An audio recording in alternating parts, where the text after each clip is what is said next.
Hello dear बच्चा party, welcome back my YouTube channel बच्चा party science. तो बच्चे लोग कैसे हो आप सभी। तो जैसे कि आपको पता है कि हमने एनसीईआरटी 8th क्लास साइंस का सेकंड चैप्टर कंप्लीट कर दिया था, ठीक है। अगर आपने वो वीडियो नहीं देखी तो आपको नीचे डिस्क्रिप्शन में नीचे लिंक दिया गया है, जल्दी से आप उसे चेकआउट करिए। तो आज हम पढ़ेंगे नया चैप्टर जिसका नाम है सिंथेटिक फाइबर्स एंड प्लास्टिक्स, ठीक है। ये चैप्टर 3 है और आज हम नया चैप्टर स्टार्ट करने वाले हैं। तो इसके अंदर हम पढ़ेंगे introduction, what is synthetic fibres and types of synthetic fibres, ठीक है। ये 3 टॉपिक आज हम क्लियर करेंगे इसमें। तो आइए स्टार्ट करते हैं।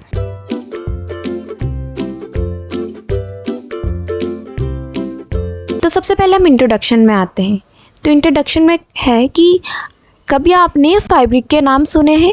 फैब्रिक के आपने कभी कभी क्लोथ्स देखे होंगे जो हम पहनते हैं। जो फैब्रिक है वो फाइबर से आता है और ये ऑब्टेन होता है नेचुरल भी और आर्टिफिशियल से। ये 2 सोर्स होते हैं, इनसे फैब्रिक बनता है, ठीक है। तो कभी आपने नेचुरल फाइबर सुना है। जो फाइबर होता है वो बहुत लार्ज क्वांटिटी में यूज़ होता है, ठीक है। और बहुत सारी वैरायटीज़ होती हैं जिसको हम अपने हाउस होल्ड में भी यूज़ करते हैं। तो नीचे आपको जैसे कि दिखाई दे रहा है कि टेबल 3.1 दिया गया है, ठीक है। इसमें आपको दिया गया है कि नेम ऑफ आर्टिकल, उनके बारे में लिखो कि क्या क्या है वो, और उनके टाइप्स लिखोगे कि नेचुरल है या फिर आर्टिफिशियल है, ठीक है। यहाँ पे आपको टेबल फिल करनी है और कुछ भी हो सकता है कि नेचुरल रिसोर्स से कुछ भी आप लिख सकते हो। तो अब बड़ा क्वेश्चन है कि क्या हम इसमें आर्टिफिशियल भी यूज़ कर सकते हैं, ठीक है। तो आपने पहली वाली क्लास में भी पढ़ा है जो नेचुरल फाइबर्स होते हैं जैसे कि कॉटन, वूल, सिल्क और बहुत सारी चीज़ें वो ऑब्टेन होते हैं प्लांट से या फिर एनिमल से। जो सिंथेटिक फाइबर्स होते हैं या फिर दूसरी तरफ ये चीज़ें ह्यूमन बींग्स भी बनाती हैं, मतलब ये नेचुरल भी हो सकता है और ये मैन मेड भी हो सकता है। अगर कोई ह्यूमन बींग उसको खुद क्रिएट करता है तो उसको हम कहेंगे सिंथेटिक या फिर मैन मेड फाइबर्स, ठीक है। तो यहाँ पे आपको इंट्रोडक्शन समझ में आ गया ना कि किस चीज़ के बेस में है। हमने देखा कि जो हमने इसमें पढ़ा कि फाइबर्स के कपड़े कहाँ से आते हैं, कहाँ से ये फॉर्म होता है, ये नेचुरल होते हैं या फिर आर्टिफिशियल होते हैं, ये हमने देख लिया, ठीक है। अब आते हैं नेक्स्ट हम, what are synthetic fibre. Try to recall the uniform pattern found in a necklace of beads joint with the help of thread. अब देखो, जब आपने बीड्स वाली ब्रेसलेट तो पहनी होंगी जैसे कि आपको नीचे दिया गया है, ठीक है। इनको आप ज्वाइन करते हो किसी थ्रेड से और try to join a number of paper clips together to make a long chain. और दूसरी तरफ आप देख रहे हो कि यहाँ पे बहुत लंबी आपने चेन बनाई है एक पिन से, ठीक है। तो ये दोनों चीज़ सिमिलर है एक दूसरे से कि नहीं है, बताइए। अ synthetic fibre is also a chain of small unit join together. जो सिंथेटिक फाइबर होते हैं वो एक चेन की तरह होता है, एक बहुत स्मॉल यूनिट होती है जो एक दूसरे से जुड़ी होती है। Each small unit is actually a chemical substance. तो जो छोटे छोटे यूनिट्स होते हैं ये एक्चुअली में केमिकल सब्सटेंस होते हैं। Many such small unit combine to form a large single unit called a polymer. अब ये जब ये छोटे छोटे स्मॉल यूनिट एक दूसरे से कंबाइन होकर बहुत बड़ी स्केल में ये एक यूनिट बनाते हैं तो उसको हम कहते हैं पॉलीमर, ठीक है। अब ये पॉलीमर वर्ड कहाँ से आया है, ये आया है ग्रीक से, जिसको पॉली का मतलब होता है बहुत सारे और मर का मतलब होता है पार्ट या फिर यूनिट, ठीक है। मतलब एक छोटे छोटे पार्ट्स में बनने वाला पॉलीमर कहा जाता है। तो इससे पता चलता है जो पॉलीमर होता है वो बहुत सारी रिपीटेटिंग यूनिट से बना जाता है। Now next come on the types of synthetic fibre. इसमें हम रेयॉन के बारे में पढ़ेंगे। You have already read in class 7 that silk fiber obtained from silkworm were discovered in China and was kept as a closely guarded secret for a long time। तो हमने इससे पहले वाली क्लास में पढ़ चुका है कि जो सिल्क फाइबर होता है वो ऑब्टेन होता है सिल्क वॉर्म से, ठीक है। और ये डिस्कवर हुआ है चाइना से।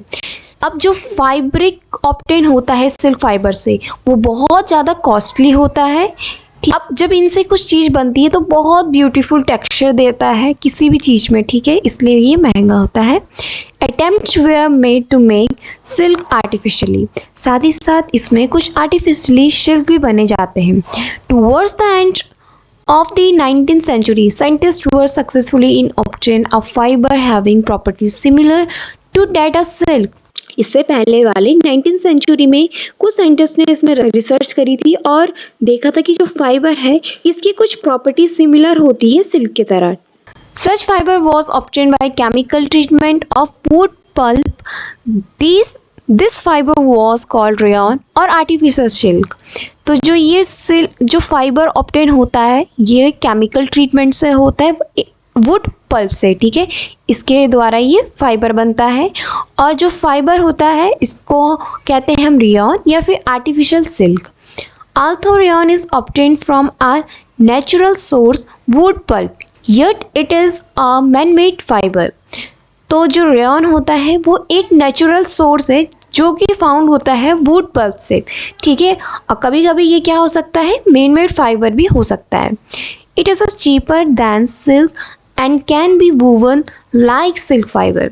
ये बहुत सस्ता होता है सिल्क से और इससे हम सिल्क फाइबर्स जैसी चीज़ें बना सकते हैं और इसमें हम डाई कर सकते हैं बहुत सारे कलर्स को। Rayon is mixed with the cotton to make bedsheet or mixed with wool to make carpets. Rayon से हम बहुत सारी कॉटन जैसी बेडशीट बना सकते हैं और बहुत सारी कारपेट भी बना सकते हैं, जैसे कि आपको फिगर 3.2 में दिया गया है। ओके, देखो यहाँ पे आपको दिया गया है, इस तरह से हम रेयॉन से मटेरियल तैयार करते हैं। अब दूसरे टाइप में आते हैं हम nylon. Nylon is another main made fibre. In 1931, it was made without using any natural raw material from plant or animals. Nylon एक मैन मेड फाइबर है, ठीक है। 1931 में कोई भी नेचुरल रॉ मटेरियल्स का यूज़ नहीं किया गया था उस टाइम, ठीक है, इसको बनाने के लिए, मतलब जैसे कि प्लांट या फिर एनिमल्स। ये प्रिपेयर्ड हुआ था कोल, वाटर और एयर से और ये फुली सिंथेटिक फाइबर है। नाइलॉन फाइबर बहुत स्ट्रॉन्ग, इलास्टिक एंड लाइट। जो नाइलॉन फाइबर होते हैं वो बहुत स्ट्रॉन्ग होते हैं, इलास्टिक होते हैं और लाइट होते हैं, ठीक है। ये बहुत लस्ट्रस होते हैं और हम इसको इजी से वॉश भी कर सकते हैं, तो इस कारण से ये भी एक पॉपुलर क्लॉथ के अंदर आता है। We use many articles made from nylon such as socks, ropes, stand, toothbrush, cars, seat belts, sleeping bags, curtain, etc. तो इस नायलॉन से हम बहुत सारी मटेरियल को क्रिएट कर सकते हैं, जैसे कि आपको फिगर 3.3 में दिया गया है। यहाँ पे आपको दिख रहा है कि बेडशीट, रोप, ब्रश, कर्टेन्स है, तो ये सारी चीज़ें भी बनती हैं और भी बहुत सारी चीज़ें बनी जा सकती है। Nylon is also use to make parachutes and rope for rock climbing. और जो नायलॉन होता है उसको हम पैरासूट्स में या फिर जब रॉक क्लाइंबिंग होती है उसकी रोप बनाने भी काम आता है। आपको ऊपर पिक्चर दी गई है, इस तरह से बनता है। तो इससे आपको पता क्या चलता है, यही पता चलता है कि जो नायलॉन थ्रेड होते हैं वो एक्चुअल में बहुत स्ट्रांग होते हैं, एक स्टील वायर जैसे, ठीक है। मतलब स्टील वायर देखो क्योंकि बहुत स्ट्रांग होते हैं, वो इजली से टूटते नहीं है, तो इसी तरह से नायलॉन की प्रॉपर्टीज़ भी होती है। फिर आते हैं हम पॉलिस्टर एंड एक्रेलिक में। Polyester is another synthetic fibre. Fabric made from this fibres does not gate wrinkled easily. जो पॉलिस्टर होता है एक और ये सिंथेटिक फाइबर है। जो फैब्रिक होता है वो बना जाता है फाइबर से, पर इसमें क्या होता है कोई भी रिंकल इजीली से नहीं आती है। It remain crisp and is easy to wash. ये बहुत क्रिस्पी होता है और हम इसको ईजिली से वॉश भी कर सकते हैं, जैसे पहले वाले प्रॉपर्टीज़ में देखा था हमने। So it is a quite suitable for making dress material. तो इसका मतलब ये बहुत अच्छा होता है जिससे हम अपनी ड्रेसेस को बना सकते हैं, क्योंकि इसमें रिंकल भी नहीं आते और ईजी टू वॉश भी है, ठीक है।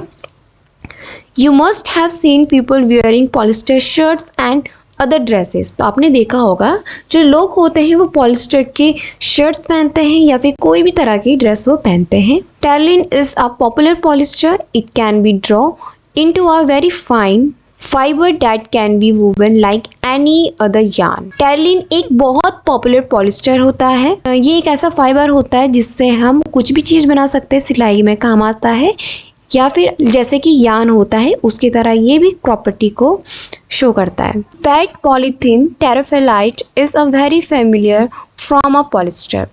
जो पेट होता है जिसको हम पॉलीथीन टेराफेलाइट कहते हैं, ये एक बहुत फेमिलियर होता है पॉलिस्टर से, और इससे ये बहुत सारी चीज़ें बन सकती है, जैसे कि हम बॉटल, यूटेंसिल्स, फिल्म्स, वायर्स और बहुत सारी यूज़फुल प्रोडक्ट्स को बनाते हैं। ठीक है, प्रोडक्ट बनाने के काम आता है पेट। तो हम दूसरी तरफ अब हम देखेंगे, कुछ लिस्ट बनाएंगे जो पॉलिस्टर से बनते हैं, उसको हम नोट डाउन करेंगे। We wear sweater and use shawl or blankets in winter. Many of these are actually not made from natural wool, though they appear to resemble wool. ठीक है, अब क्या है कि हम ठंडियों में स्वेटर, शॉल, ब्लैंकेट ये सारी चीज़ें यूज़ करते हैं। ठीक है, लेकिन जो ये सब चीज़ें हैं, क्या ये एक्चुअल में नेचुरल वूल से बनी जाती हैं? ऐसा होता है क्या? हमें ये अपेयर तो होता है कि हाँ भाई ये तो वूल से बनी जाती है, पर क्या इसमें कुछ और चीज़ ऐड नहीं होती है? This are prepare from another type of synthetic fibre called acrylic. अब क्या है कि जो ये सारी चीज़ें हैं, विंटर की सारी चीज़ें हैं, ये प्रिपेयर होती है दूसरे टाइप से, जो कि है सिंथेटिक फाइबर, और सिंथेटिक फाइबर को हम कहते हैं acrylic. The wool obtained from natural source is quite expensive, whereas clothes made from acrylic and relatively cheap. जो वूल ऑप्टेन होता है नेचुरल सोर्स से वो बहुत एक्सपेंसिव होता है। ठीक है, क्लोथ्स के लिए, क्योंकि वो नेचुरल से बना जाता है। और दूसरी तरफ जो एक्रेलिक है वो वूल की तरह काम करता है, पर लेकिन ये थोड़ा सस्ता है। ठीक है, चीप है। They are available in variety of colours. इसमें आपको बहुत सारे कलर्स भी देखने को मिलेंगे। Synthetic fibre are more durable and affordable which makes them more popular than natural fibre. Synthetic fibre होता है वो बहुत लंबे समय तक चल सकता है, हम उसको पहन भी सकते हैं, कोई इशू नहीं होगी उसमें। ठीक है, और ये बहुत पॉपुलर है एक नेचुरल फाइबर से भी। ठीक है, you have already performed an activity of burning natural and synthetic fibre. तो आपने क्लास 7th में एक्टिविटी 3.6 करी होगी, अगर आपको याद होगा तो उसमें आपने देखा था कि आपने नेचुरल की चीज़ों को, नेचुरल फाइबर्स की चीज़ों को और सिंथेटिक फाइबर्स की चीज़ों को आपने जलाया था और देखा था कि क्या हुआ था। ठीक है, तो आपने क्या ऑब्जर्व करा था? When you burn synthetic fiber, you find that their behavior is different from that of the natural fibers. जब आपने सिंथेटिक फाइबर को बर्न किया तो आपने देखा कि इसमें तो कुछ चीज़ चेंज हो रही है। ये क्या हो रहा है कि जो नेचुरल फाइबर है उससे थोड़ा डिफरेंट बिहेव कर रहा है। You must have noticed that synthetic fiber melts on heating. आपने उसमें एक चीज़ नोटिस करी, जो सिंथेटिक फाइबर है वो धीरे धीरे मेल्ट होने लग गया हीटिंग के वजह से।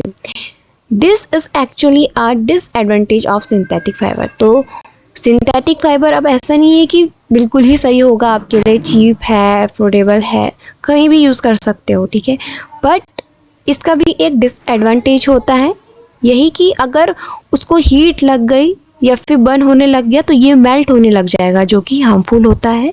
ठीक है, और ये ऐसी क्लोथों को कैच कर देता है, जब फायर होती तो क्लोथ्स में ही कैच कर देता है फायर्स को, और बहुत खतरनाक हो सकता है हमारे लिए।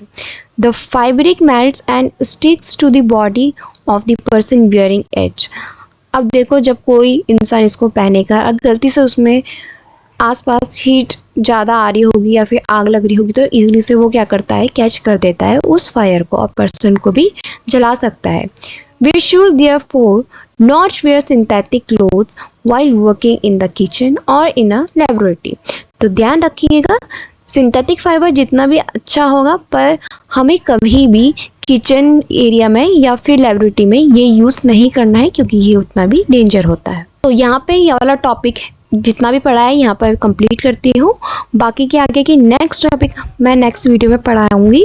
आई होप आपको मैंने जितना पढ़ाया होगा उतना समझ में आया होगा, और कोई भी क्वेरी होती है तो आप कमेंट सेक्शन में मुझे पूछ सकते हो। तो इस चैनल को लाइक और सब्सक्राइब करना ना भूलेगा।